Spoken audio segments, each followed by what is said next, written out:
And so it now, my name is Kat and I'm an alcoholic. It now gives me great pleasure to hand the meeting over to Dawn P., who's going to be sharing with us on the topic of Step 7. Over to you, Dawn.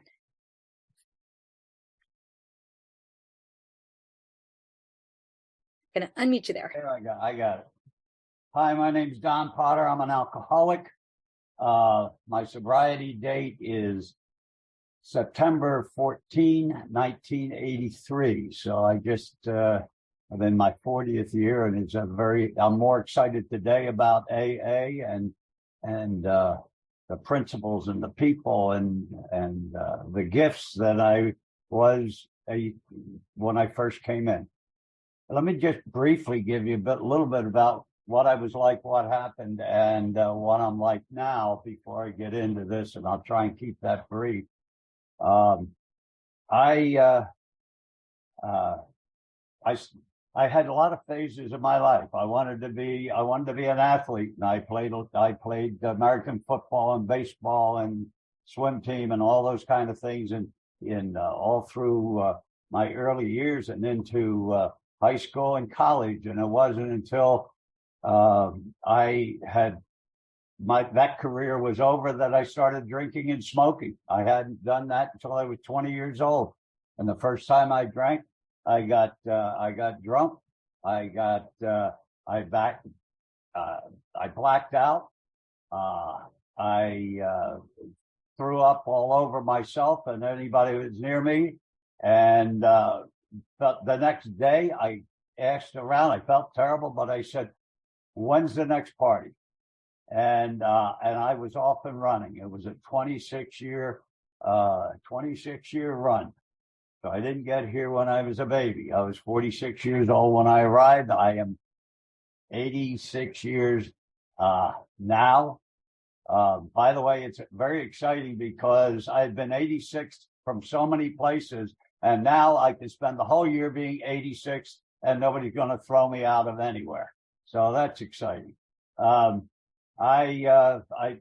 business career was a 45-year stint, most of it drunk, but not all of it. In the advertising agency business, and Madison Avenue was a perfect place for a budding alcoholic.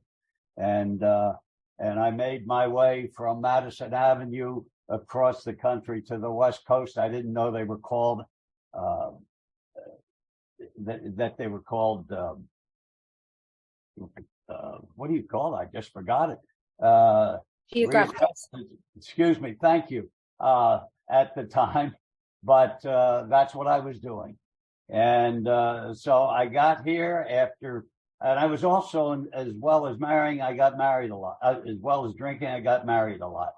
And I was out here with my third wife, who finally just said, "You got to get out of here." And that was the end of that marriage.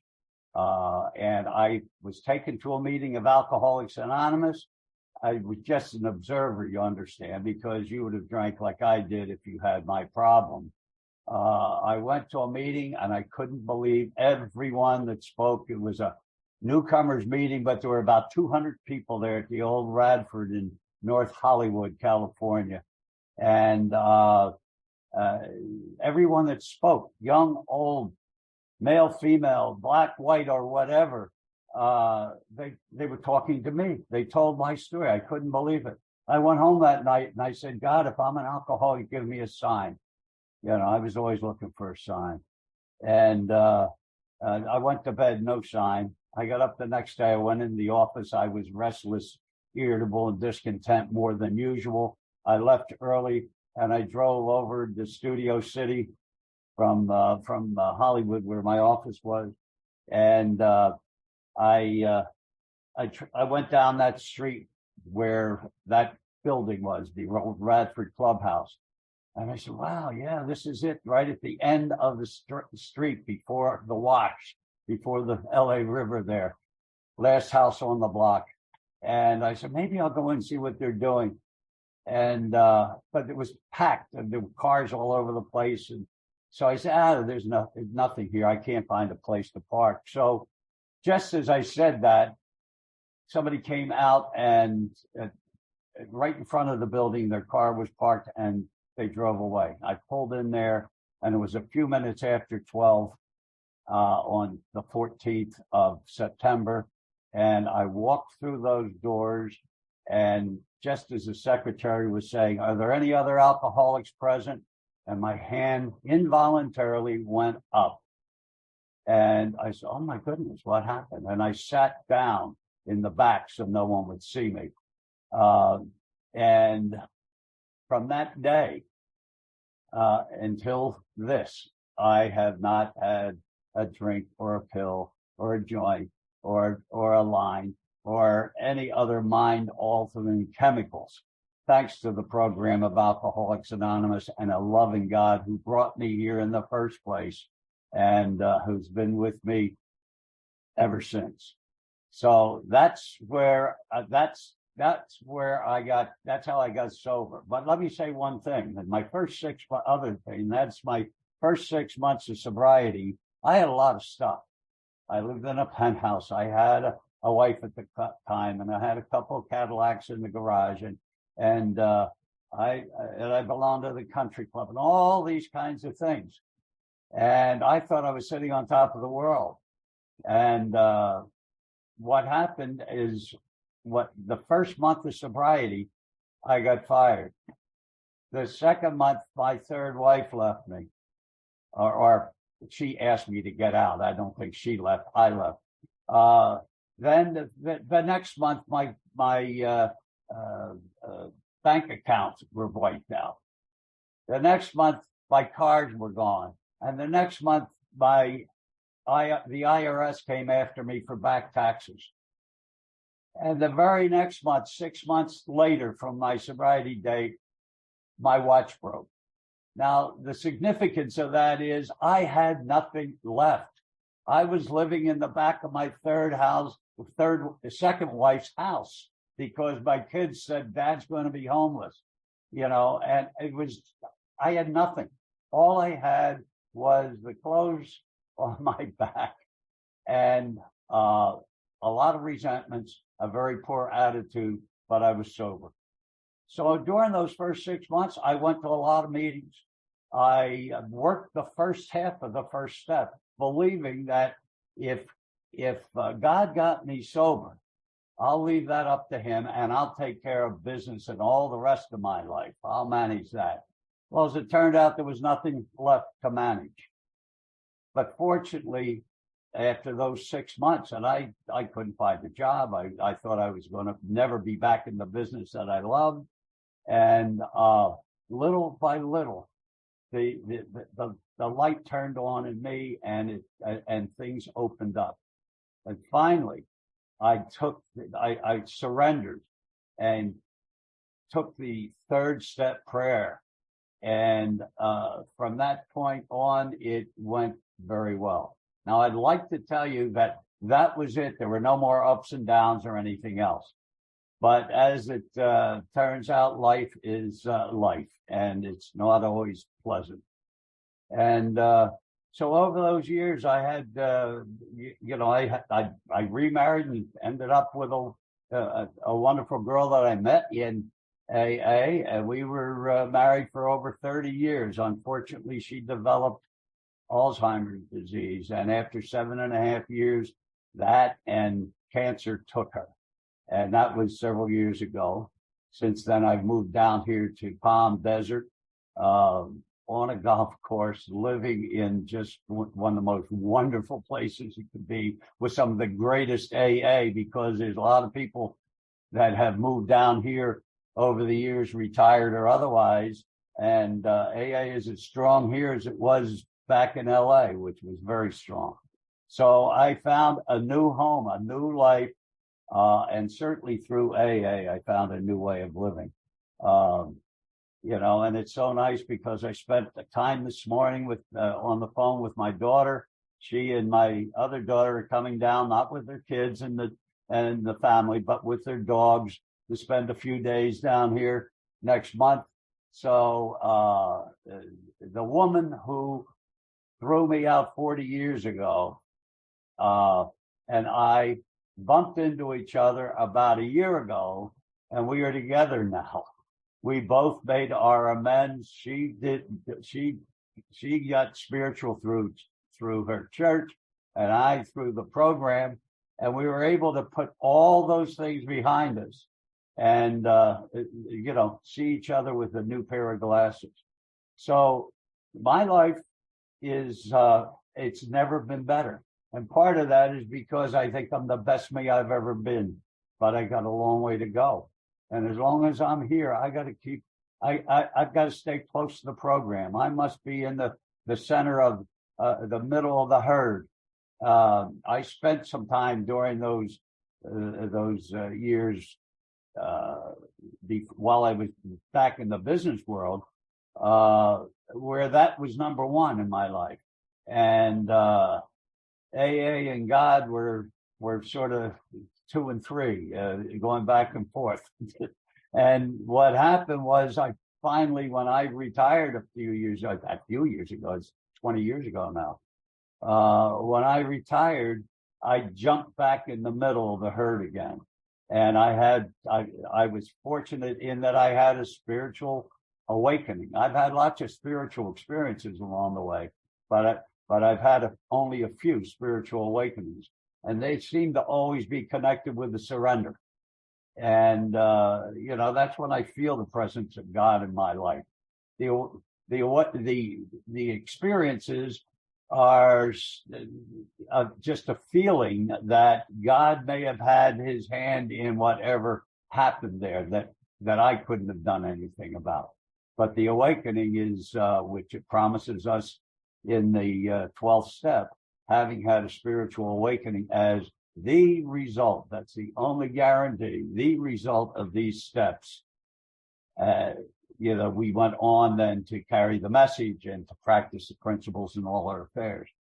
So in order to get there, we have to do the steps. So what I'm going to talk about today is the 7th step, but I'm going to backtrack a little bit to the 6th step, which Leslie talked about last week, because they are intertwined. It says, the 6th step says, we're entirely ready to have God remove all these defects of character. And of course, the principle of that step is willingness. But I think the key words are really entirely ready, which means that we had done the work, completed the previous steps, so that we are entirely ready. And that's where God will meet us and to help us the rest of the way through. So 6 and 7 are intertwined. They're similar and they're related, but they are not the same. Defects. This is looking through a lot of dictionaries and a lot of AA literature. What I've defined as a defect of character is flaws and beliefs that cause us to act against God's will, which is really, if you want to, in one word, imperfections. Shortcomings, on the other hand, are behaviors that persist after we take steps to cease acting in a certain way, and they're failings. So what that basically is, let's say I'm an angry guy, and I was an angry guy, and I have road rage, and I'm driving along, and somebody cuts me off, or at least I think they did, and I flip them the bird, or I shout at them, or even in some instances chase them. A failing today is not doing that, but thinking it. A friend of mine told me a long time ago that that he knew he was getting better when it came to road rage when he stopped chasing people on the freeway past his exit. So, I mean, that's progress, not perfection. So really what we're looking at here is the big book. In the big book, it talks about just before the 3rd step prayer, the last sentence of the paragraph preceding it says, we were reborn. And that really means that we're going to be, we're going to be transformed. Our thinking is going to be renewed. Our minds will go from alcoholic to a positive thinking, new thinking. Contrary action is required. The old self must die, as it talks about in the 11th step prayer, in order for us to live. And that's an important thing. So these steps that we're talking about here, 6 and 7, really pull in everything before and set up everything to come. So they're really important. Unfortunately, when I first went through the steps, I followed what the big book said. It said, you talk about the 5th step, you go home and spend an hour contemplating in prayer, and then you review where you've been. And that's 6 and 7 combined. And I looked at them like we look at in the States, like flyover states. They were like Kansas and Iowa. We just, boom, we're over there. Now we're on the other coast. But it wasn't until later, until I had a reawakening back when I retired from business, that I really got in and saw what I was missing, because without dealing with these on a daily basis, I couldn't get better. I still needed to work on myself. So the thing I did basically was develop a little plan, and I call it AUDI, like the car, AUDI.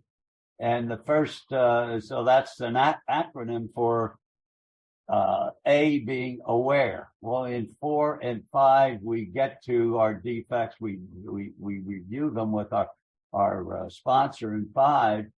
And so we have that list, and we discussed it with our sponsor at that point, where we can see the trends and so forth. So we see that the trending, that's in step 4, we put them down. In step 5, we understand them. In step 6, which would be the D, it's to disassociate ourselves from those defects. And that's really turning it over, letting go and letting God, which is easier said than done. I don't know how many, I've thrown in the towel, I don't know how many times, and then I take it back, and I throw it in and I take it back. But fortunately, if I'm working my program, the towel gets a little smaller each time. I started out with this huge beach towel, and now I think I got it down to someplace between a hand towel and a face cloth. So I got a way to go, but I have made progress, and it's a way of looking at it. So, and the last thing is I do in that AUDI is the I is initiate change. So I act as if God has my back, because I prayed to Him saying, will you take these, take the defects away and help me deal with my shortcomings. But when does that start to happen? I want immediate results. I don't know about anybody else here, but I like it now. In fact, my sponsor early on said, Don, you must pray for patience. And so I got down on my knees and I said, God, give me patience and give it to me now. And I caught myself laughing, because what a sense of humor. This is, He hears it now. It's happening now, but we won't see the results of it until we're ready. When God will remove those defects of character when we are totally ready, and not before. And it may not be the defect that you want removed. It may be the one He feels should be removed first. So if I turn my will and my life over to the care of God as I understand Him, then I got to let Him do it.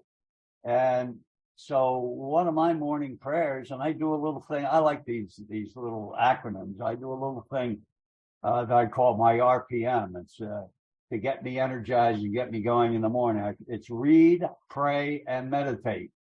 And I do that every day.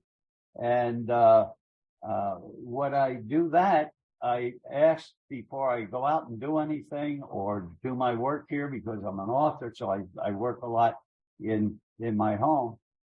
I ask God to remove my shortcomings and direct my attention to what He'd have me be.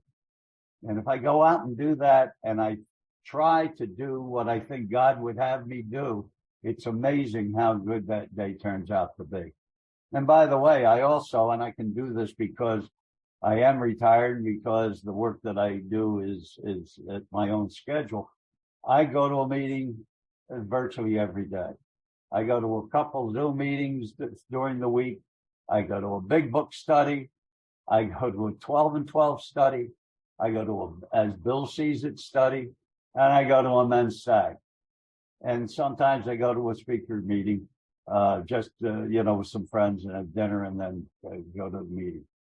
I find that the more my life revolves around AA, the closer I can get to my God. And, that's so important to me, because God is first in my life. He brought me to AA, and then it's my sobriety, because without God, I wouldn't have sobriety. And without God, I can't keep my sobriety. So that's why God's number one in my life. And for the way I keep that working is to make AA next to my life. And then after that, it's family and friends and relationships. And they're all better because of the things that I make as priorities in my life. And I'm very, very grateful for that. The thing about this step 7 is,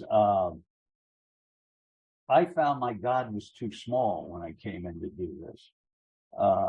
In other words, I was letting Him still be my God of alcoholism and a little bit of other things. And if He could take care of, if He could get me sober and give me the tools I needed to stay sober and continue to grow, then why couldn't He take care of all the other things?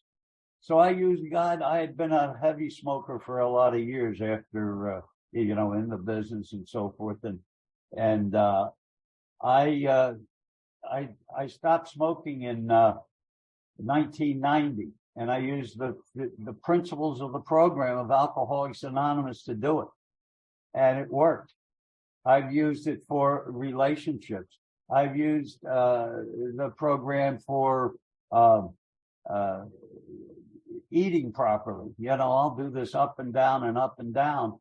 And right now, and it wasn't a New Year's resolution, because New Year's resolutions are too easy to break. But I started a little bit before Christmas, which seems a little weird to do. But I figured if I could get through that, I could keep on moving. So it's been almost a month, and it's working. It's not hard, because I'm always, I'm bringing God into everything I do. And that's what makes the program fit together for me and work for me. The whole idea of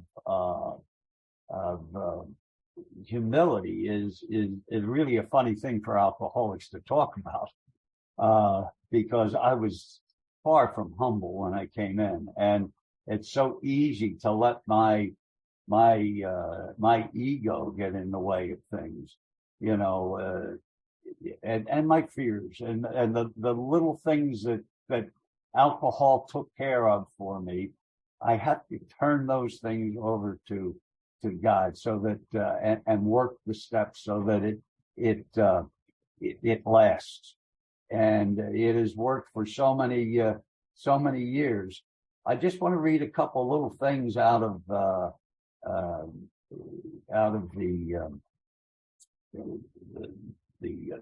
12 and 12. At the end of the 6th step, it says, this is the exact point at which we abandon limited objectives and move toward God, towards God's will for us. And at the end of the seventh step, which pulls those two things together, we talk about the last paragraph, and let me just read that. The seventh step is where we make the change in our attitude, which permits us, with humility as our guide, to move out from ourselves towards others and toward God. The whole emphasis of step 7 is on humility. It is really saying to us that we now ought to be willing to try humility in seeking the removal of our other shortcomings, just as we did when we admitted we were powerless over alcohol and came to believe that a power greater than ourselves could restore us to sanity. If that degree of humility could enable us to find the grace by which such a deadly obsession could be banished, then there must be hope of the same result respecting any other problem we could possibly have. And the whole thing is, it's not just to have faith in God, I believe, it's to trust God to do what we cannot do for ourselves. If we do the work, the experiences will occur. If we keep getting these experiences, the awakening will occur. And there is nothing better than to be in the spiritual realm of recovery as opposed to just staying sober. Thanks for letting me share.